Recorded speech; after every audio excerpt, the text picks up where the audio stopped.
বাদ মাগরিব ভারতের মাওলানা ইব্রাহিম দেওলার আম বয়ানের মধ্য দিয়ে শুরু হলো বিশ্ব ইজতেমার ৫৮তম আয়োজন। এতে অংশ নিয়েছেন ওলামায়ে কেরামের তত্ত্বাবধানে শুরাই নিজামের তাবলিগের সাথীরা। টঙ্গীর তুরাগ তীরে প্রথম পর্বের ইজতেমায় এরই মধ্যে ময়দানে নিজ নিজ খিত্তায় অবস্থান করছেন জিম্মাদার মুসল্লিরা। এখনও দলে দলে আসছেন সাথীরা। ময়দান জুড়ে নেওয়া হয়েছে কঠোর নিরাপত্তা ব্যবস্থা। আরও জানাচ্ছেন খায়রুল ইসলাম। এভাবেই দেশ বিদেশের বিভিন্ন প্রান্ত থেকে দল বেঁধে টঙ্গীর তুরাগ তীরের ইজতেমা ময়দানে আসছেন ধর্মপ্রাণ লাখো মুসল্লি।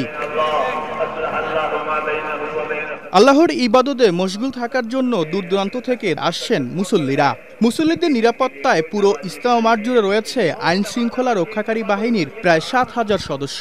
মানুষ সবাই দিনের পথে আসতে পারে, সঠিক পথে আসতে পারে, মানুষ যাতে গুরমাই থেকে বের হয়ে আসতে পারে। ইতিপূর্বে শান্তিপূর্ণভাবে ইজতেমা সম্পন্ন হয়েছে।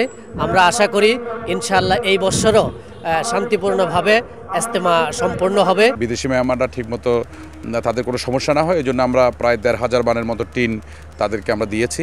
মুসল্লিদের নিরাপত্তায় পুরো ইজতেমা মাঠ জুড়ে থাকবে আইন শৃঙ্খলা রক্ষাকারী বাহিনীর প্রায় ৭,০০০ সদস্য।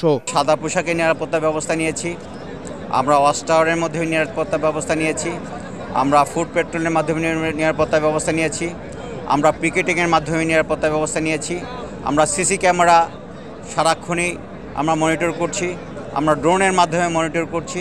আশা করি ইজতেমাকে কেন্দ্র করে কোনো অঘটন হবে না ইনশাল্লাহ। আমরা সকলে সতর্ক আছি। এবার ওলামায়ে কেরামের তত্ত্বাবধানে শুরাই নিজামের অধীনে ২ ধাপে অনুষ্ঠিত হবে ইজতেমা।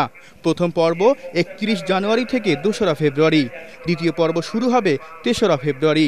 সবশেষ ১৪ই ফেব্রুয়ারি ইজতেমার তৃতীয় পর্ব আয়োজন করার কথা রয়েছে মাওলানা সাতপন্থীদের। খায়রুল ইসলাম, এটিএন বাংলা, গাজীপুর।